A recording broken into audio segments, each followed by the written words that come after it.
ንግዳቸው አትራፊ ያልሆነችላቸው وما كانوا مهتدين أولئك الذين اشتروا الضلالة بالهدى والعذاب بالمغفرة فما أصبرهم على النار لك ጥመትን በሂዳያ ቅጣትን በምህረት ለውጠዋል ክህደትን በእምነት ለውጠዋል ምንኛ ጽኑዎች ናቸው በቅጣት ላይ የቱን ያህል ለቅጣቱ ብርቱ ቢሆኑ ነው የማይበገሩ ሆነው ነው ወይ ማናቸውና أيكفروا بما أنزل الله كفرهم بما أنزل الله يا راساتهم يلوطوا بتنقر كهدت لمن كادوا بغيا ملو قال ሁለት ትርጉም ያለው ነው አንደኛው ምቀኝነት ነው حسدا من عند انفسهم من بعد ما تبين لهم الحق እንደሚለው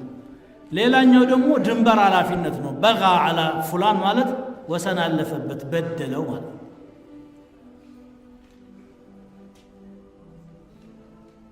ሁለቱም ተሰባስበዋል በእነሱ ላይ حسد وعدوان ድንበር ማለፍ ማለት ነው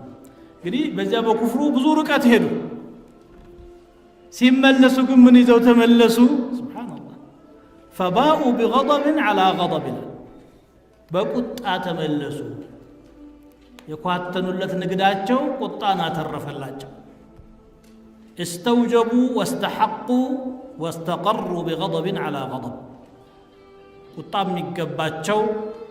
ቁጣም የተረጋገጠላቸውና ቁጣ ውስጥ የተረጋጉ ሰዎች ሆኑ ቁጣው ደግሞ ነጠላ ሳይሆን ድርብርብ ነው ቁጣ በቁጣ ላይ ነው የሚለው መጀመሪያ ቁጣ ውስጥ ነበሩ በምን የተነሳ ዒሳ የሚባል ነብይና እንጂል የተባለ መጽሐፍ ልኮላቸው አንቀበልም በማለታቸው አላህ ተቆጣቸው ነበር